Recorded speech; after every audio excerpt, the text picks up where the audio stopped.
William Gargan stars as Barrie Craig, confidential investigator.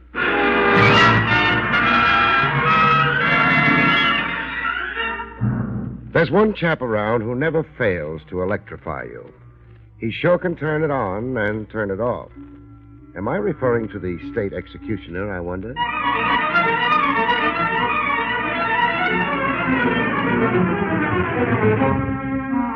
The National Broadcasting Company presents William Gargan in another transcribed drama of mystery and adventure with America's #1 detective, Barrie Craig, confidential investigator.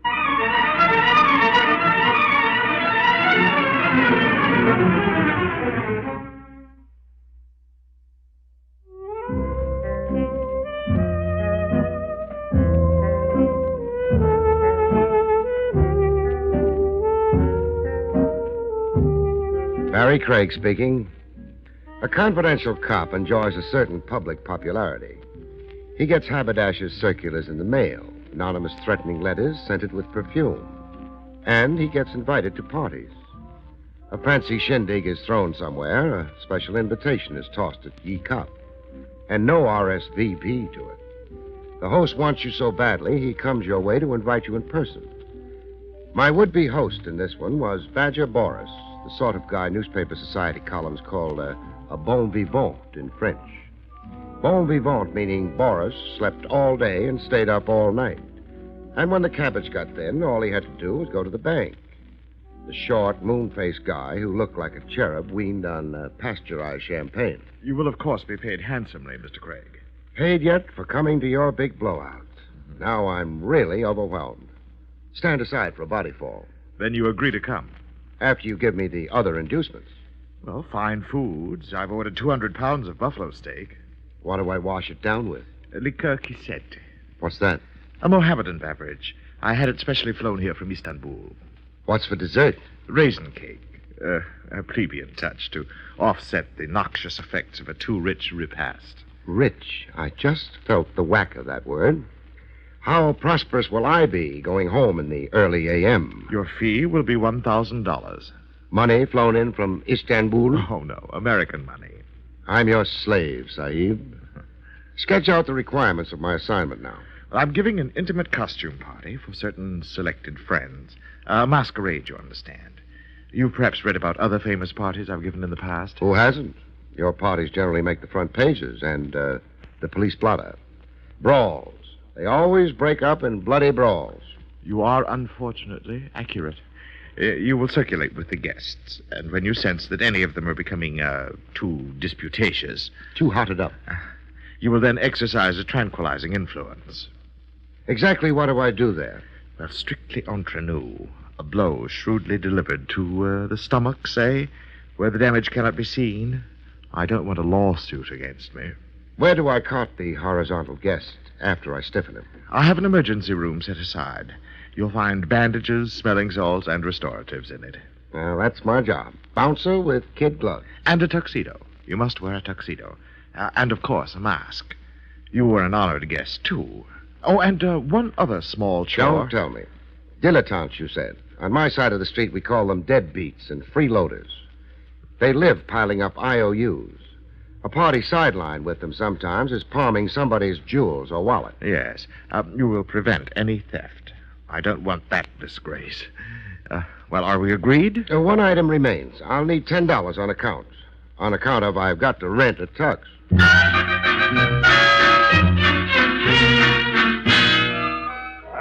I attended the party wearing a straitjacket, a tuxedo, a mask, and a noose around my neck. That would be the black bow tie. An intimate crowd like Badger Boris had promised. Everybody in costume and mask. And all of them milling around the food and drink, and each other. I got up on a balcony for a better view of the menagerie. Up on the balcony with me was a society photographer. A guy in striped pants who looked like an unemployed diplomat. He was taking flashbulb pictures. I watched him until I felt a hot breath on my neck. Mr. Craig. Oh, how are you, boss? Call me Mr. Boris, please. I dislike informality. You've got a problem? This is the wrong station for you, here on the balcony. It is? I don't like you looking down on my guests. I'm not. They're looking up to me. Mingling with them, you can overhear and anticipate. Prevent any disorder by forestalling it. Okay, I'll get down off my perch. Besides, the ladies below resent the standoffish male. You must dance with them and flatter them and be witty. Witty? Say, can you tell me a few fast jokes?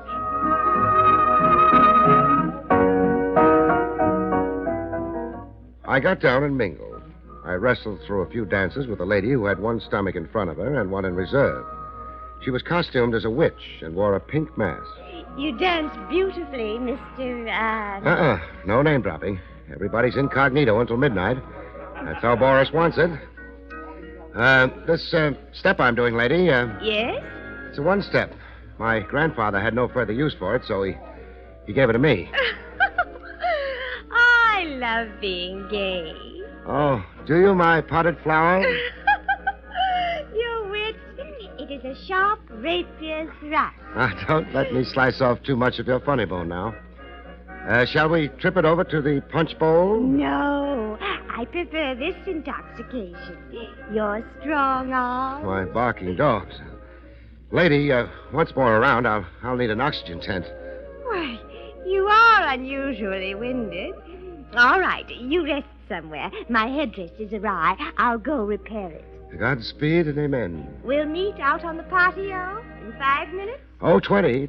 I don't want to overdo this. In 20 minutes. It will be midnight then. We'll unmask together.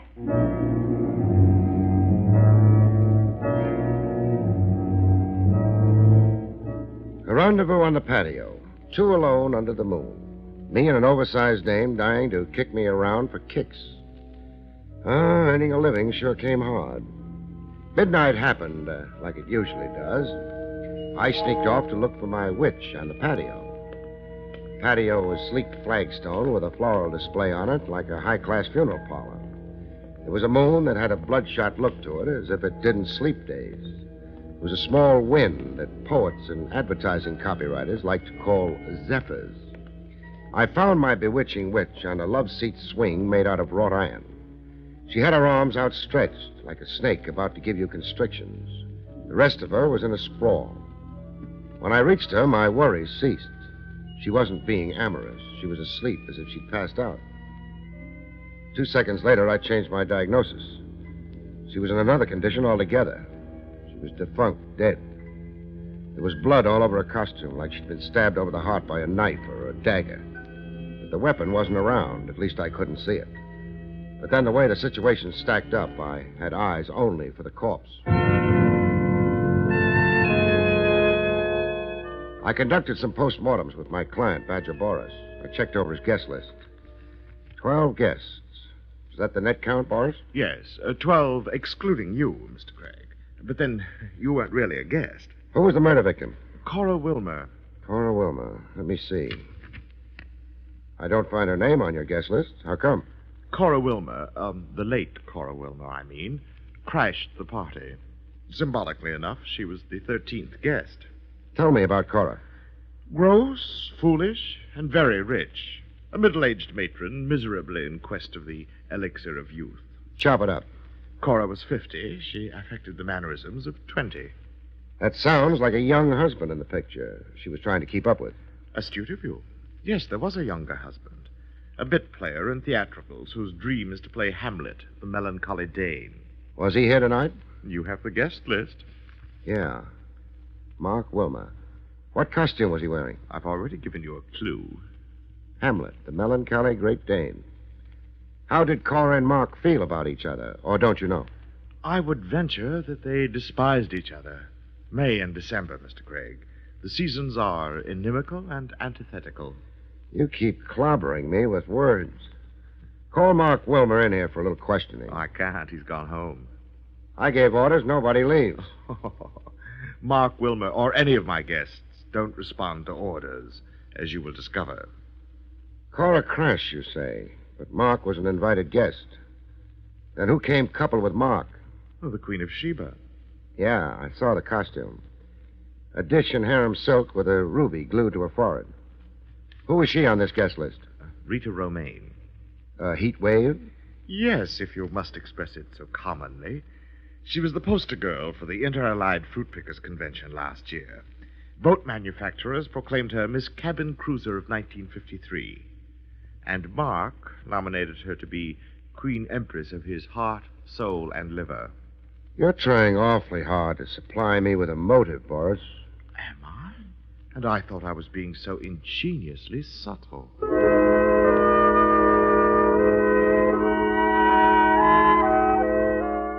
A May-December marriage that ended in divorce by murder, and a doll who won the hearts of married men. I hurried over to the Wilmer house. There was a wind nipping it up, the parlor floor lights were on brightly, and a piano was going. A late hour, kind of, for a piano. It was 4 a.m. I decided not to announce myself. Instead, I crossed the big lawn and found a station just outside the big French windows. There was a hard-looking character inside, standing over the pianist. He had the look of a private eye. I made that guess, anyhow. I also guessed the pianist to be the new widower, Mark Wilmer. I got an earful. Wilmer. Yes? You're ignoring me, Sonny. You got lost in Beethoven. Liszt. I'm playing Liszt. Now let's start playing truth or consequences, huh? I hear I lost a rich client. Yes, you have. Cora is dead. But you have a new client now. It's you. Yes, me. Sounds like you're trying to bribe me. I'll be accused of it. They'll say I murdered my wife for her money. Money, and how? A lot of loot falls into your lap. They'll say I did it to be free to marry Rita Romaine. That I was secretly in love with Rita. Which you are, Sonny. They'll subpoena Gurko, a private detective, and put him on the witness stand. And I'll testify the late Cora Wilmer hired me on the QT. I was to check with her once every 24 hours and see if she was still alive. She was that scared. Cora pretended her fear to humiliate me. I've got other facts, Sonny, in my little notebook. I read this off to the court. February 16th at 10 p.m., the defendant, Mark Wilmer, attempted strangling his wife, Cora. Dr. Enright treated her for throat bruises and shot. Cora baited me into assaulting her, to hold a weapon over me, to keep me from ever leaving her. Maybe, but who'll believe you? That's why you're working for me now. Maybe I am, maybe I'm not. You know, what you're asking is a lot, Sonny. I got a big investment in my license. A lot of loot falls into my lap. How much do you like money, Gurko? Oh, who doesn't like money? The bribe has to come pretty high for me to be tempted to forget my duty. It will be high. Even higher than your dreams, Gurko. A big bribe. Offer and acceptance. Some husbands had their own tender way of mourning the dead. I'd really gotten an earful. When the private eye Gurko had wrapped up his deal and scrammed, I walked in through the big French windows and introduced myself to Mark Wilmer. Police persecution is beginning early. Early? Your wife's very cold. She's been dead 100 years. I don't like your informal entrance, Mr. Craig. Next murder, I'll come down the chimney. How long have you been outside those windows? How long? Oh, I only just arrived. Now, that's a funny question. Please get your business over with. I'm dog-tired and verging on collapse. The $64 question. Answer it for me. I did not murder Cora Wilmer. You had motive to. Your marriage wasn't too divine. There was another woman in your life. We had certain incompatibilities, my wife Cora and I. But we reconciled them tonight. We made peace with each other, patched things up, decided to give ourselves another try. But you escorted Rita Romaine to Boris's party. That's untrue. I went to Boris's with my wife. I found Miss Romaine there. That's your story. That's the truth. Boris says otherwise. Why would Boris lie? Ask Boris. I will. What made you reconcile with a wife you obviously, would say, disliked? Futility. Cora couldn't be discarded decently in an adult way. She had a way of insinuating herself, taking hold and holding on. I couldn't stand up to the war against her. It was too wearing, too morbid. I realized that and gave up trying to win my freedom from her. You gave up Rita Romaine? I gave up dreaming. But now, with your wife conveniently dead? My personal situation isn't improved. It's worse. You mean jail? I mean jail. Not if you're innocent of murder. That won't matter. I'll deny it, but I'll be condemned. The outlook is very black. I married for money. That's a count against me. I had violent scenes with my wife. I loved another woman. That will hang me. Pretty fatalistic outlook. I'm a realist. Hard luck has dogged me since I can remember. I'm never on top of a life situation. I've lived my life without a laugh, without a light moment. I'll cry the day after tomorrow. You were Hamlet in costume at tonight's party. Yes, I was. If you like, here it is. The belt around the waist with the scabbard attached. What about it? The scabbard is empty. Where's the dagger that goes with it? Dagger? I didn't know that there was it. Was that how Cora was murdered? A dagger into the heart. Oh. I told you I'd deny it, but I'd be condemned anyhow. A missing dagger in my costume. It's typical of my luck. Then you won't try to explain it? I can't explain it, Mr. Craig.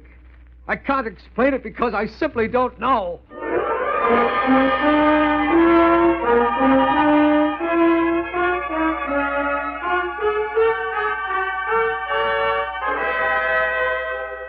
Back to William Gargan, starring as Barrie Craig, in just a moment. And now, back to William Gargan, starring as Barrie Craig, confidential investigator. A guy on the edge of becoming delirious, you leave him for another day, a calmer time. Besides, I needed sleep myself. I got into my car.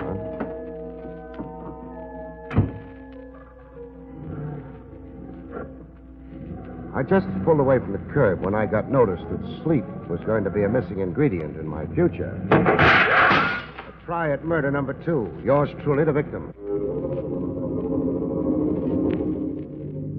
I drove around the block and around again with my headlights out, watching for a car somewhere to come to light, start up and show the glow of its taillight. My car was the only way the rifleman could quit the area. The area was suburban, way off of the main hub. No taxis, no bus lines, and it was 4 a.m. Somebody had to try and escape by an automobile parked somewhere in the vicinity. All I had to do was cruise around and watch and hope. When I saw it, I saw the taillight first. A car starting up a half block away, pulling away from the curb. I raced over to it. I cut across its path, trapping it. A lady motorist took offense at what I'd done.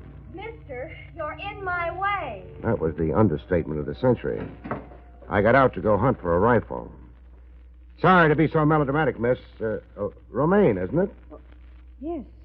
How did you know my name? Search me. It was the first name that popped into my head. I want to look in the back of your car, beautiful. You have no right.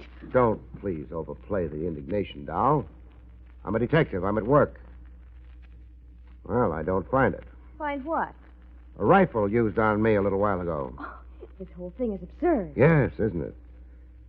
I'd apologize, only I found something even more exciting than a rifle. You found something? Right on the back seat, wedged into a cushion. A dagger, beautiful. More specifically, a blood-stained dagger.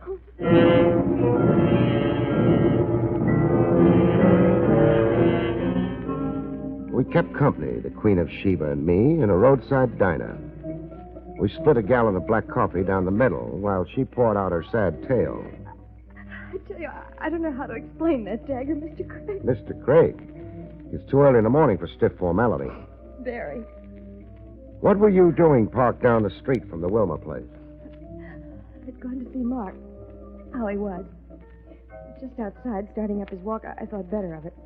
It looked too compromising at that hour. I changed my mind. Oh, I went back to my car. You went to see Mark Wilmer hardly 2 hours after the murder of his wife? Yes, I know it was terribly foolish, but I've never made a secret of my feeling for Mark. So confess it to me. I'm desperately in love with him. It's not so shameful as it seems. You see, I knew Mark first, before Cora did. We were engaged to be married. We had wonderful plans. But Mark was afraid of our poverty. We were surely defeated because of the desperate lack of money, he said. Our marriage could not succeed. He kept adding postponement to postponement Until Cora happened along. Rich, possessive. She played on Mark's weakness. his insecurity, his overvalue of money. She bought him. Mark never really broke our engagement.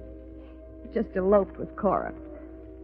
Why would your recent party host, Badger Boris, try to throw suspicion on Mark? To hurt me, through Mark. Boris, well, he fancies me. I've laughed at his advances, turned down his proposals of marriage, but Boris doesn't forget or even forgive. He harbors grudges. He's a horribly twisted egotist. Did you go to the party with Mark Wilmer? No, I came alone. Mark came with Cora. And Boris did lie to me. I now have 3 capital suspects. 3 suspects? Mark, wanting out of his marriage, out with profit. You to get rid of a rival who'd stolen your dearly beloved. And now Badger Boris to beat you over the head by framing the man you love. Now, let's go, doll. I'm under arrest? House custody. Your own house, this is. The dagger was too conveniently where I could find it. I don't think you could be that careless about a murder weapon. Or could you?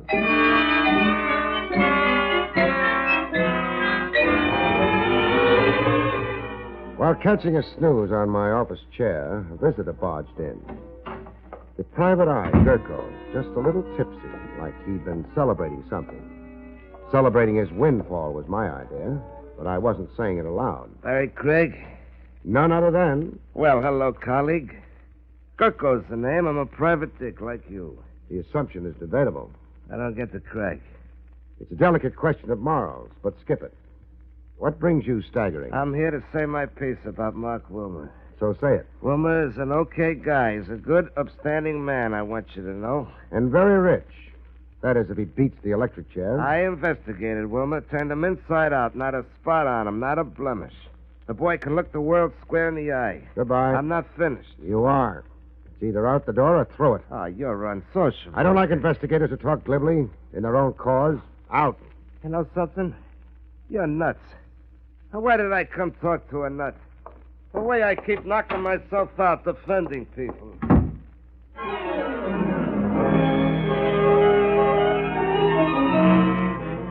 I got Boris on the phone.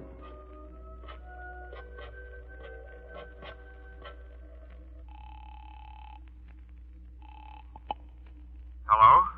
Boris, this is Barrie Craig speaking. Oh, you woke me up. It's noon. Time to rise and shine. What do you want? Those party photographs I saw being taken last night. I want them. Why? Well, a lot of reasons. One of them is I want to see if Mark Wilmer wore a dagger in a scabbard on his costume. I'm afraid I must disappoint you. Meaning? I destroyed the pictures. Come again? The party was such a distressing bore, Mr. Craig. Hardly worth the sentiment or memorial of pictures. I dislike preserving dismal memories, so I destroyed the pictures. Do you find me eccentric? Only phony. Phony as a $9 bill. Goodbye.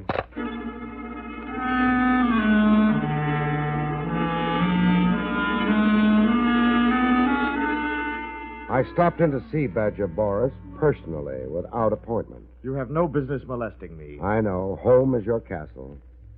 The pictures or the negatives, I want them, Boris. But I told you I destroyed them. Yeah, you told me. The memory of last night is acid in your soul. So why preserve it? Cute ad lib. You've got a genius for evasion. Now come across. I'll have you thrown out of here. We'll hit the sidewalk together. We'll ride downtown arm in arm. So close because we're handcuffed together. Let's measure your wrist for size. You would dare handcuff me? And arrest you. Suspicion of murder. You're sure going to look elegant penned up with the rabble. Well? Well, you argue resourcefully. You've uncovered my one weak spot. I am allergic to odors. I could never tolerate the reek of your prison rabble. The negatives, you'll find them in that cabinet there. The bottom drawer. Take them and go. I'll take them and go after you write a check for $1,000. My agreed fee for last night's rhubarb. Don't look so pained, host.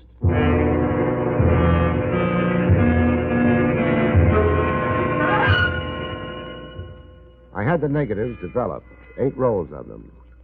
I had them developed with a prayer that my hunch on the film would pay off. When I got a look at the developed pictures, I went traveling. Downtown to a Park Row office with a shingle on it that read the Gurko Agency. I let myself in with a skeleton key to wait for Gurko. I wanted to surprise Gurko with a bang.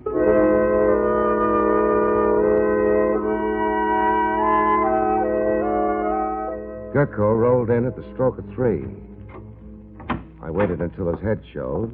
Then I came down on the target. Oh!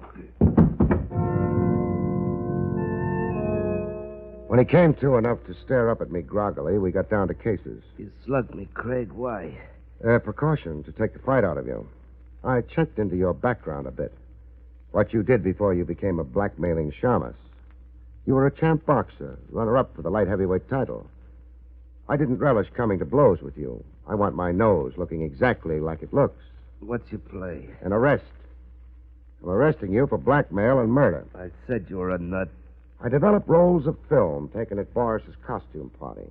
Mark Wilmer never carried a dagger in a scabbard. I've got pictures covering the whole evening. No dagger ever in Mark Wilmer's costume. So what? Boris's guest list totaled 12, so Boris said. Boris was faking. It was actually 13 officially. He wanted me to think Cora Wilmer crashed the party and that Mark Wilmer came with Rita. All over my head, Craig. Try getting up, I'll crack down on you. I've got pictures showing that there was even more than 13 guests. That's excluding me. On one picture, I count 14. 14 guests. The 14th was the murderer.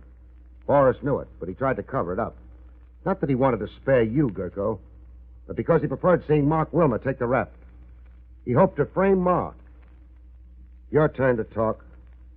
Craig, what kind of guy are you? Try me out. That's better. I didn't figure you to be an angel. I didn't see any wings. 50-50. We'll split a fortune. If I shut up about your murdering your own client, Cora Wilmer, so you could blackmail her widowed husband? Yeah, that was the play. Mark was a frightened pigeon. Forget Cora, Craig. Nobody cried when she died. It comes out fine for everybody. Mark and the doll, Rita, they get married. They got dough. And you and me, we got dough. It still needs a fall guy. Boris. We'll pin it on Boris. We'll switch it around. Boris was out to frame a guy he hated, Mark Wilmer. I'll think up a way. Like you planted the dagger in Rita's car? Well, I did that to confuse things. Take some of the heat off Mark. And that rifle shot at me? Well, that was to scare you away. Only that. Hang the frame on Boris. Make him the fall guy. I think I know a way, Craig. Don't pick your brains too hard. The little gray matter you've got, Gurko, concentrate on how you can beat the electric chair. Oh. It's like that, eh? You suck at me. No deal. You're turning me in, huh? That's right. Why?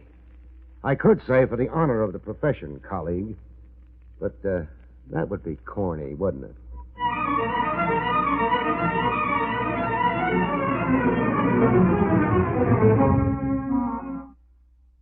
You have been listening to William Gargan in another exciting transcribed mystery drama from the adventures of Barrie Craig, confidential investigator.